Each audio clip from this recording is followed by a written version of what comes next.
Bienvenidos al estudio de la lección del día domingo, que tiene como título La guerra en el cielo. Sabemos que el origen de todas las guerras empezó en el cielo, en el principio, donde aún no existíamos nosotros. Mi apreciado, te quiero invitar a este texto clave para saber nosotros quién y dónde fue esa guerra. Vamos a leer el libro de Apocalipsis capítulo 12, verso 7. Después hubo una batalla en el cielo. Miguel y sus ángeles lucharon contra el dragón, y el dragón y sus ángeles también lucharon, pero no pudieron vencer, y ya no hubo lugar para ellos en el cielo. Así es. Emerson, aquí nos muestra que entonces Miguel y sus ángeles, ese dragón que es Satanás, primero, sacamos aquí, Emerson, que la guerra la originó ¿quién? Satanás. O sea, el conflicto, el pecado entró ¿en dónde? En Satanás. Así es. Mis amados, esto es muy importante, ¿sabes? Dios no es responsable por el pecado ni por la maldad. La maldad entró en el mundo como una intrusa, como un enemigo, como una semilla malvada. Dios no hizo provisión para la maldad. La maldad sale o se origina en el corazón de un ser que Dios creó con todo cariño, con todo amor, llamado Lucifer. Es interesante porque en Ezequiel, el capítulo 28, se menciona la creación tan interesante que Dios hizo con este personaje. Es decir, Dios hizo una creación especial. Dios no creó a este personaje como creó a los demás ángeles. La Biblia dice, por ejemplo, en el versículo 12, tú eras el sello de la perfección, lleno de sabiduría y acabado en hermosura. O sea, Dios hizo un ser perfecto. Y llama la atención que en el versículo 15 se menciona que perfecto eras en todos tus caminos desde el día en que fuiste creado hasta que se halló en ti maldad. Esta expresión es muy importante porque Satanás fue creado sin la contaminación del pecado, pero en algún momento de su existencia se origina la maldad. Es decir, que la maldad es un elemento intruso y la maldad era una cosa que el universo no conocía, Aldair. Era una palabra que el pecado era una palabra, la maldad era una palabra que era desconocida para el universo.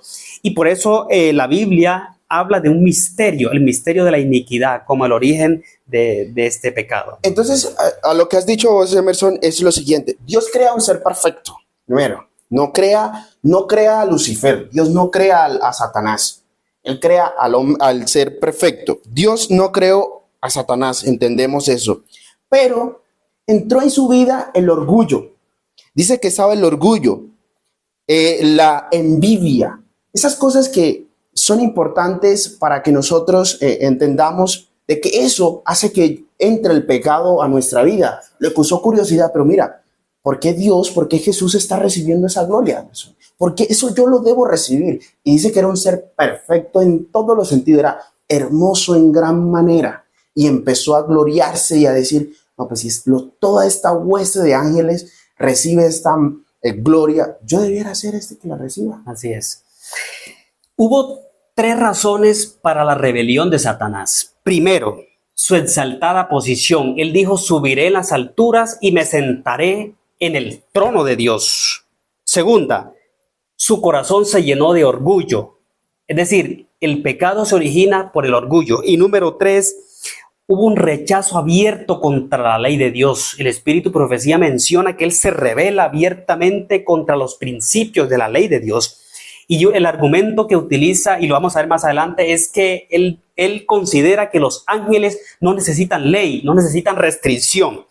Pero mis amados, ¿en qué consiste la guerra en el cielo? Porque Apocalipsis menciona que hubo guerra entre Cristo y Satanás. ¿Qué significa guerra? No fue una guerra con armas ni con bombas. La Biblia menciona y el Espíritu Profecía confirma de que Dios le dio demasiado tiempo a Satanás para que se arrepintiese de su rebelión. Demasiado tiempo quiere decir un tiempo indeterminado. Así como tenemos hoy nosotros 6,000 años de maldad y de paciencia de parte de Dios, así Satanás recibió, yo no sé si 6,000 años o más, pero yo creo que recibió demasiado tiempo para arrepentirse. Y dice el Espíritu de Profecía que el mismo Cristo en persona fue en muchas ocasiones a conversar con él, pero él se resiste. Y cuando se resiste y ya no hay oportunidad de salvación para él, entonces la Biblia dice que su entrada al cielo fue limitada. En eso consiste la guerra, en que Cristo lucha, Dios lucha para salvarlo y él se resiste. Eso es una batalla, pero no es una guerra con bombas ni con armas. Pero hubo un momento cuando ya la misericordia de Dios tiene límites y le dijo, hasta aquí no más. Sí. Mis amados, escucha lo que vamos a decir.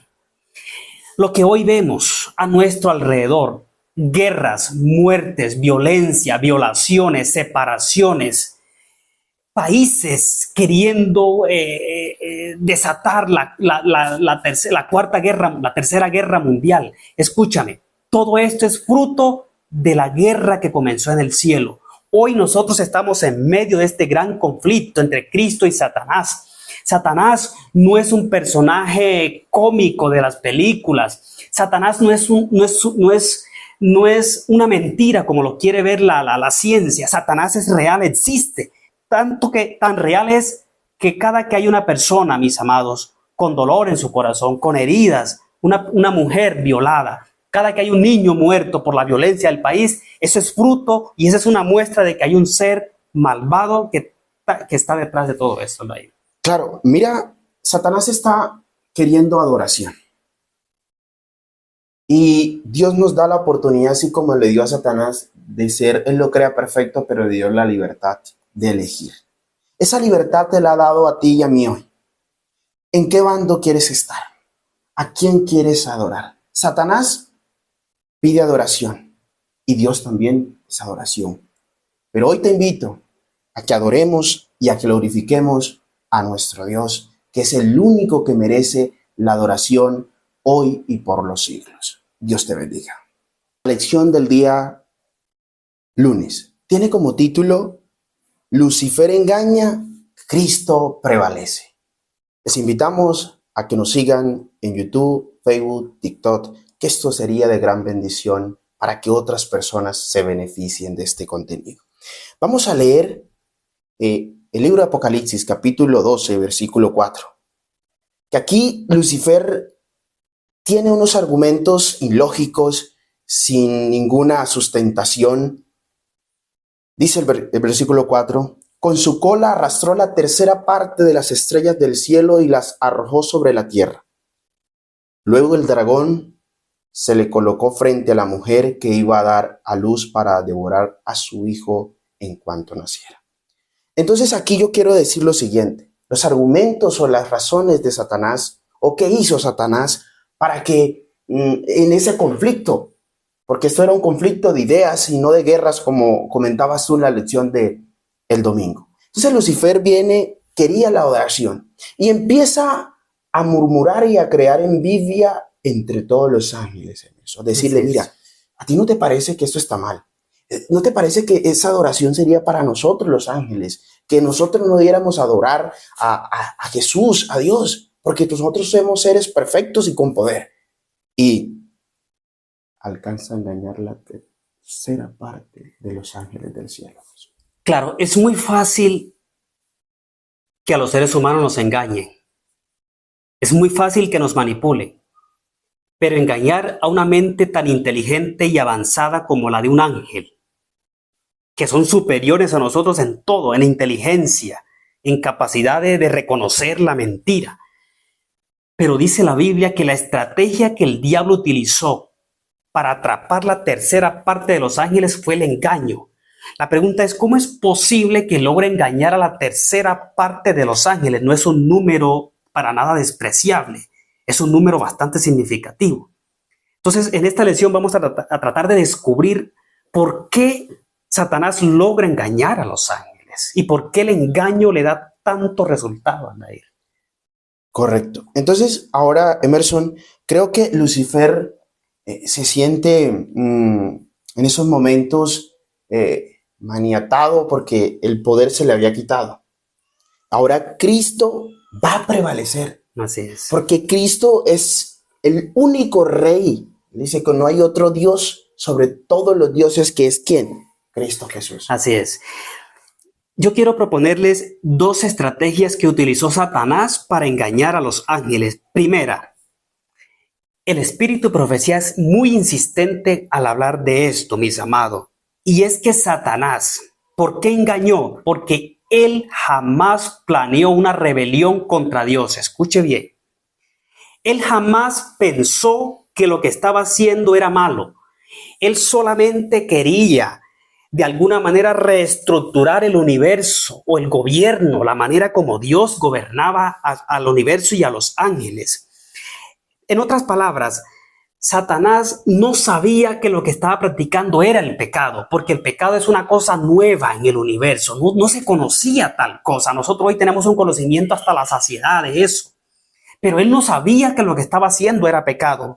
Por tanto, de alguna manera, lo que los ángeles ven en él es cierta sinceridad. ¿Cuáles eran los argumentos que él utilizó en este engaño contra los ángeles? Número uno, Dios es un tirano. Y Aldair lo ha dicho varias veces. Dios es tirano porque solo él quiere robarse la adoración de todos los ángeles. Y número dos, la ley de Dios es injusta. Los ángeles no necesitan ley para hacer la voluntad de Dios. Ellos pueden ser libres sin la ley de Dios, sin la restricción de la ley de Dios. Noten ustedes que el problema de la ley de Dios no es un asunto de religiones hoy. Eso comenzó en el cielo. Eso es un argumento poderosísimo y a Satanás le funciona mucho. Por tanto, mis amados, los ángeles creyeron en la sinceridad de Satanás, y la segunda estrategia que utiliza es su exaltada posición. No es lo mismo que Emerson Cuadrado, quien les habla, los inste a una rebelión que como lo hiciese, digamos, un presidente de la República. Estamos hablando de influencia, estamos hablando de poder, estamos hablando de una persona que tiene la capacidad de influir sobre los otros. Es más, la Biblia dice, y el Espíritu de Profecía menciona, que los ángeles respetaban a Satanás por la exaltada posición que tenía y le rendían obediencia. Y él toma esa posición elevada, esa influencia, y por supuesto los argumentos de alguna manera eran también fuertes, porque no es lo mismo que yo me rebele, a que yo no tengo influencia, que no tengo poder, a que se revele una persona que tiene altos mandos en el gobierno. Aquí la influencia es muy importante, por eso le funcionó muy bien. Claro, y el liderazgo y eso, Satanás lo tomó, lo usó para hacer esa rebelión. Mira lo que dice, no hay explicación lógica para que Lucifer, este ángel perfecto, permitiera que el orgullo y los celos echaran raíces en su corazón y se convirtiera en rebelión contra su creador. Así es. Tú decías, no hay razón. El orgullo de Satanás maduró abiertamente en la rebelión a causa de Dios, de ser justo y tendencioso. Contagió a los ángeles de sus dudas y acusaciones. Todo eso. Y cuando el chisme, cuando falsos testimonios contra el prójimo, y en ese caso era contra Jesús, contra Dios, eso hace que Emerson se multiplique. Hay que cortar eso. Así es. Hay que tener cuidado con esas cosas, porque eso hace que muchas personas se alejen de Dios, porque al hablar uno del otro, ahí empezó, así como empezó Lucifer. Aquí hay una verdad sustancial, mis amados, muy profunda. Repito, Satanás no sabía que estaba cometiendo pecado, ni mucho menos de las consecuencias. Él solo quería hacer lo bueno. Escúchame. Cuando tú practicas el pecado, no estás queriendo autodestruirte, porque eso es lo que hace el pecado. Solo quieres placer, solo quieres felicidad, solo quieres pasarla bien.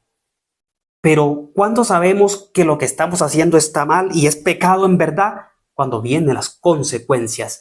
Y un día la paciencia se agota y Cristo, dice la historia bíblica en Apocalipsis 12, que tuvo que expulsar a Satanás del cielo. Y por eso la lección de esta semana titula Lucifer engaña, pero Cristo prevalece. Tenemos un Dios poderoso y tenemos un Dios victorioso sobre el pecado. Y la buena noticia, mis amados, es que aunque hubo rebelión y la rebelión se extiende hasta los seres humanos y hoy todavía estamos influenciados por esa rebelión, la buena noticia es que Cristo venció en el cielo, Cristo venció en la cruz y Cristo sigue venciendo en tu vida hoy. Por lo tanto, depende de nosotros elegir de qué bando queremos estar, del bando de los que han sido vencidos o del bando de los que son victoriosos. Amén. La tierra se ve afectada. Entonces, para entrar en contexto de la lección del día domingo, Satanás fue expulsado a la tierra, o sea, al abismo. Y Dios, la tercera parte de la creación, Emerson, de la creación de los ángeles se ve afectada. Y Dios dice, bueno, ahora este espacio aquí, ¿cómo lo voy a ocupar? Vamos a crear a los hombres, al humano. Les invito a leer el libro de Génesis, capítulo 1, versículo 31. Y vio Dios todo lo que había hecho, todo era bueno en gran manera. Cayó la tarde y llegó la mañana, este fue el sexto día. Mi apreciado, aquí entonces Dios crea a Emerson, así como creó los ángeles perfectos, crea a el hombre perfecto. Así es. Mis queridos, ya hablamos sobre el origen de la guerra en el cielo. Ahora esa guerra se traslada a la tierra. Yo quiero leer para ustedes Génesis el capítulo 3 y el versículo 1. Quiero decirle que la caída de Adán y Eva a través o por medio del engaño de Satanás no fue una cosa desconocida para ellos, porque la Biblia dice y el Espíritu de profecía que Dios le había anunciado a Adán y Eva que había un rebelde en el universo. Ellos estaban apercibidos, ellos fueron informados, fueron avisados.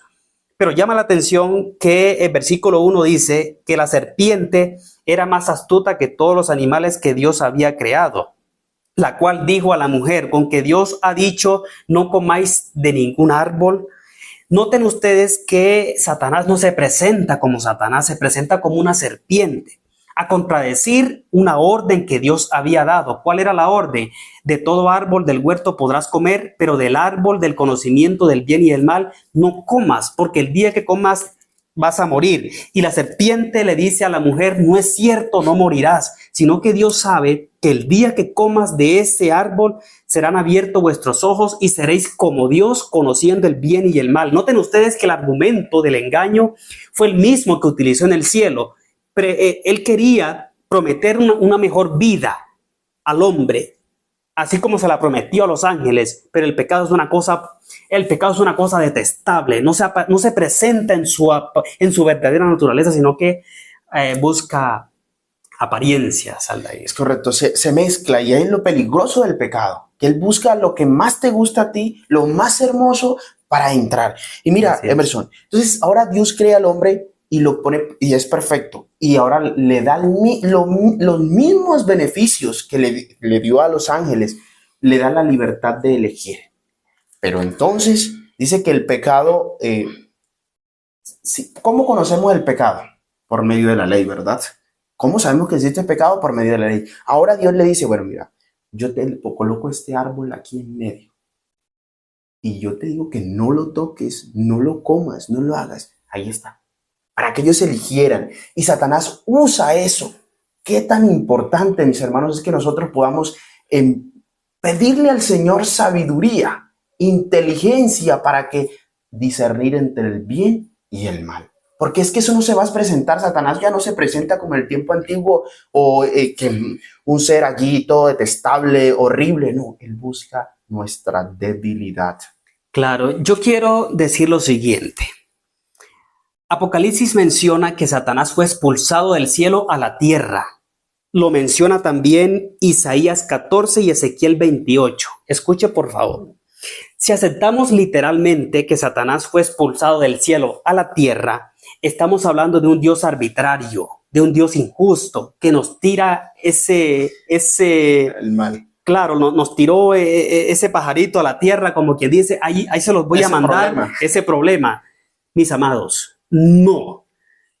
Mira, él fue expulsado del cielo, pero no estrictamente para la tierra. Lo que pasa es que Satanás se le restringió el acceso al cielo, pero no a los otros mundos que Dios había creado, entre esos la tierra. Y dice el espíritu de profecía que él fue de mundo en mundo, tratando de también de tomarlos para su rebelión, pero ellos rechazaron abiertamente porque ya conocían las artimañas de Satanás. Pero la debilidad del universo era la tierra, era una pareja recién creada, y a pesar que eran perfectos, pero eran recién creados. Y por eso la Biblia dice que Satanás tomó, no es cierto, Aldair, la forma de una serpiente y engaña a la mujer.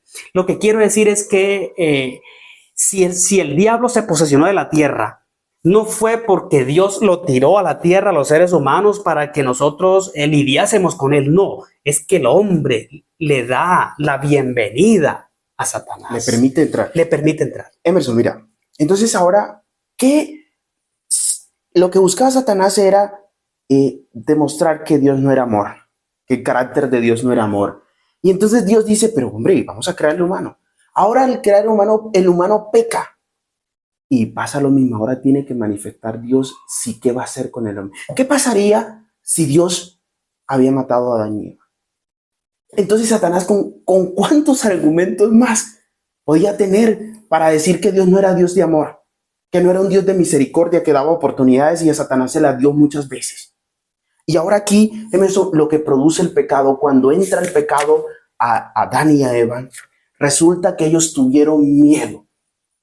El pecado nos separa de Dios, nos hace huir de Dios. Ellos estaban por ahí, Dios los llama y le dice, ¿dónde están? No, es que tenemos miedo de ti. Así es. Mi apreciado, qué tan importante es que nosotros tengamos presente que el pecado no entra en nuestras vidas, así como la misma manera que entró en el Edén, que no entra en nuestra vida porque eso produce una separación de Dios.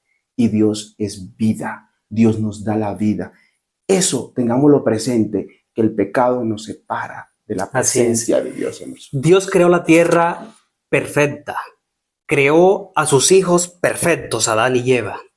Pero la entrada del pecado, mis amados, es un misterio.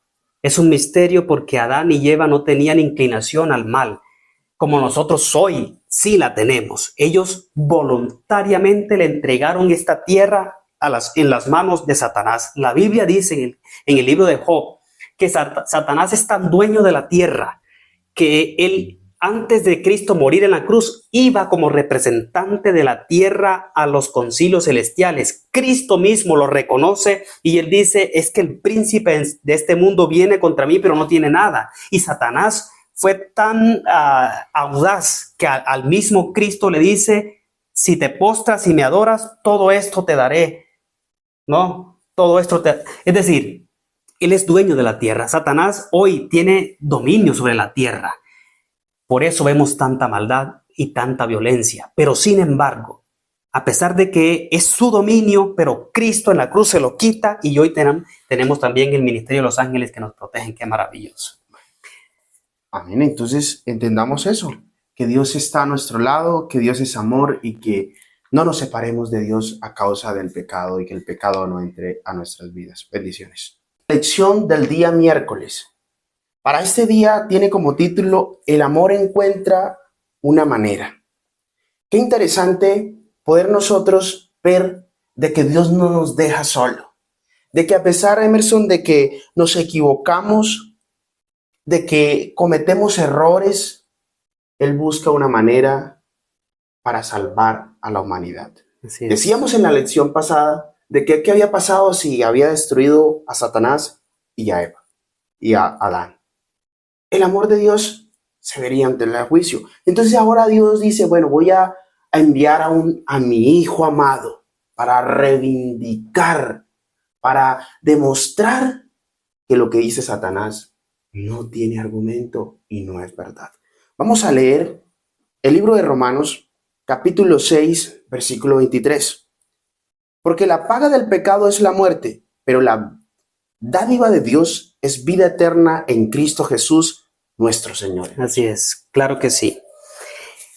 En esta lección del día miércoles, nosotros vamos a descubrir por qué sí hubo sacrificio para el hombre y no hubo sacrificio para Satanás. Vamos a descubrir también a pesar de que el hombre, Adán y Eva, caen en pecado y por tanto merecían la muerte, sin embargo no murieron ese día, sino que alguien murió en su lugar. Para eso vamos a leer Génesis, el capítulo 3, el versículo 15. Dice la palabra de Dios. No. ¿Para? No, para. Búscalo y empezamos, no te preocupes. Se debe cortar ahí. Sí. Génesis, el capítulo 3, versículo 15. Pondré enemistad entre ti y la mujer y entre tu simiente y la simiente suya. Esta te herirá en la cabeza y tú le herirás en el talón. Este texto es conocido como el protoevangelio. Es decir, aquí nace el evangelio.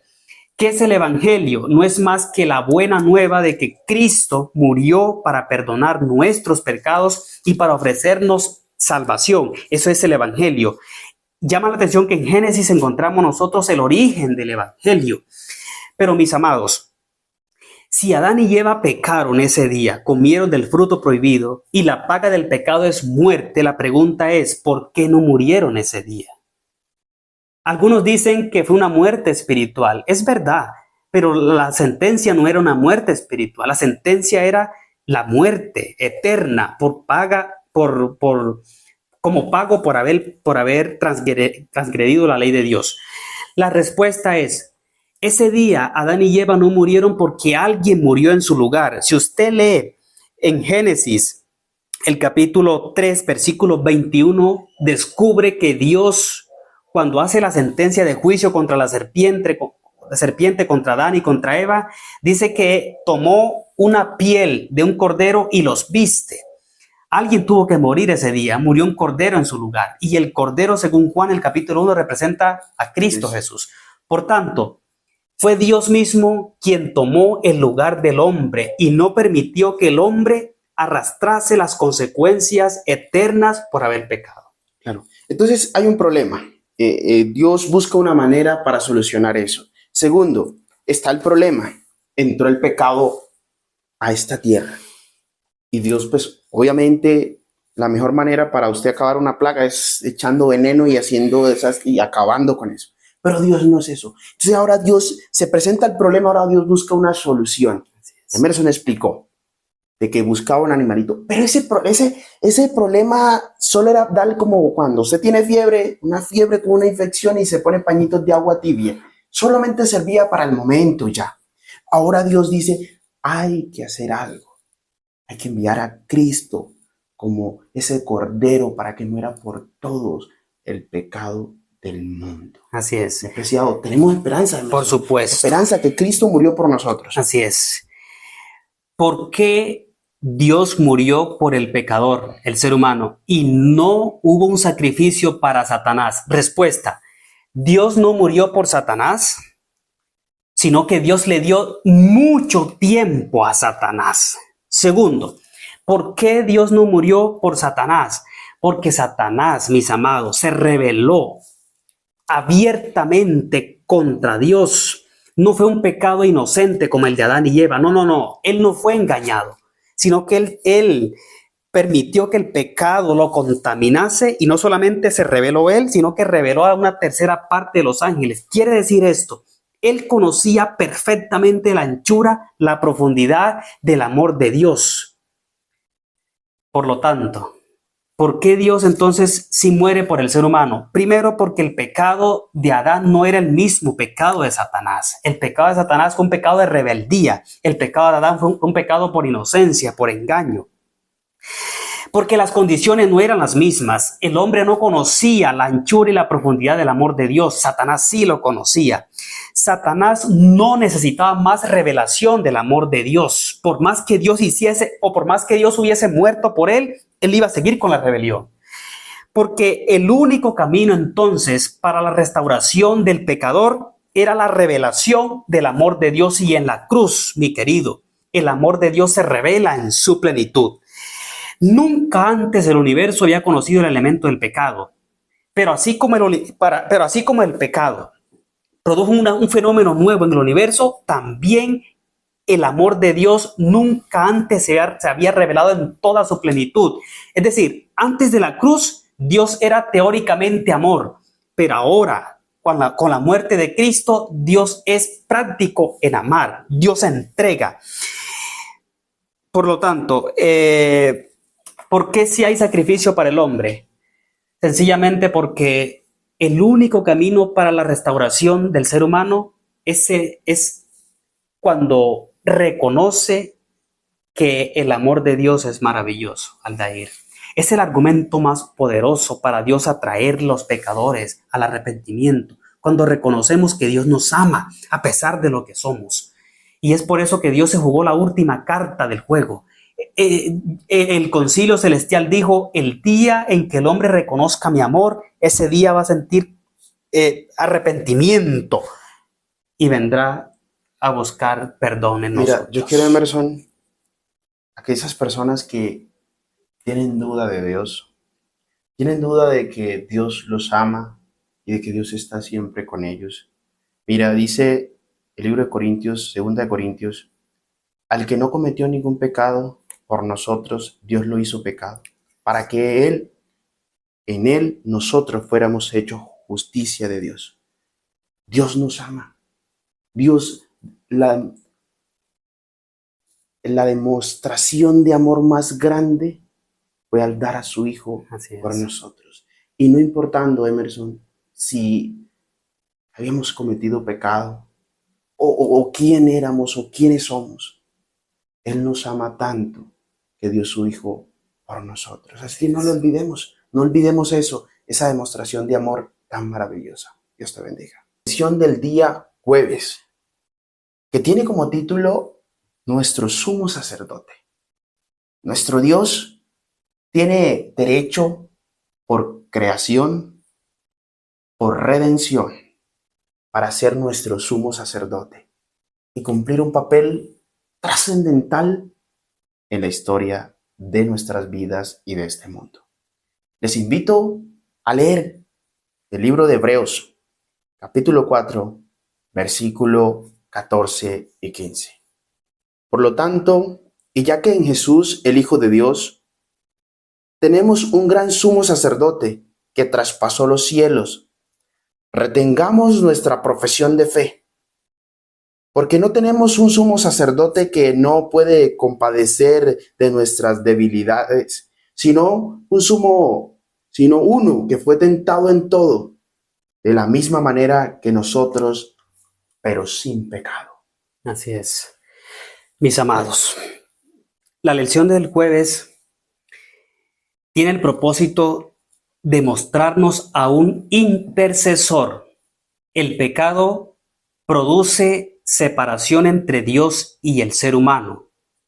Porque hay separación, entonces Dios buscó una alternativa para seguir no solo comunicándose con el ser humano, sino también para que el ser humano tuviese oportunidad de perdón de sus pecados. En este sentido, Cristo viene a cumplir un papel fundamental en el plan de salvación. Así como era necesaria la muerte de Cristo en la cruz, también es esencial el ministerio intercesor de Cristo hoy en el santuario celestial. O sea, el papel de Cristo es, Él dice, bueno, yo me voy de esta tierra, voy a preparar su hogar, voy a preparar su morada, pero aparte de eso, Emerson, Él está ya intercediendo por nuestros pecados. ¿Qué quiere decir eso? Por eso nosotros al orar, al terminar nuestra oración, decimos en el nombre de Jesús. Le pedimos perdón a Dios por un pecado y concluimos en el nombre de Jesús. ¿Por qué razón? Porque Cristo fue ese cordero que murió en la cruz. Así es. Y entonces Él allá va con el libro y le dice, mira, Aldair, Él cometió este pecado, mira. Pero Él confesó este pecado en el nombre de ¿quién? De Cristo Jesús, que ahora es el sumo sacerdote que está intercediendo, es nuestro abogado en el cielo. Qué interesante es eso, porque ese Dios de amor que conoce todo, que sabe nuestros pensamientos, incluso antes de salir por nuestra boca, sabe y nos defiende del pecado. Así es. Con el pecado, mis amados, Dios instituye dos ministerios para tener comunicación con el ser humano. Primer ministerio, el ministerio profético. El ministerio profético es para que Dios pueda transmitir sus palabras a los seres humanos a través de profetas. Y el segundo ministerio es el ministerio sacerdotal. El ministerio sacerdotal representa, el sacerdote representa al pueblo delante de Dios, mientras que el ministerio profético, el profeta representa a Dios delante del ser humano. Llama la atención que los sacerdotes levitas tenían que cumplir una condición muy interesante, Aldair. Yo quiero leer para ustedes el capítulo 5 de Hebreos, el versículo 1. Porque todo sumo sacerdote es escogido de entre los hombres y constituido a favor de los hombres ante Dios, para que presenten ofrendas y sacrificios por los pecados. Él puede mostrarse paciente con los ignorantes y extraviados, puesto que él también está rodeado de debilidad. Había una condición esencial que los sacerdotes tenían que cumplir como representantes del pueblo ante Dios, y es que tenían que ser empáticos con el pecador, no ser duros con el pecador. Porque, mis amados, qué bueno es sentirse amado cuando nos equivocamos, Aldair. Amado y comprendido. Amado y comprendido. Y la empatía era un elemento tan importante en el ministerio sacerdotal. Ahora, Cristo. ¿Cuáles son las cualidades que Cristo tenía que cumplir como sumo sacerdote en nuestro favor? Número 1, Cristo tenía que ser un hombre como nosotros. Él no podía venir como Dios a vivir entre los hombres. No. Si Él iba a ser nuestro representante ante Dios, Él tenía que ser un ser humano de carne y hueso, así como nosotros.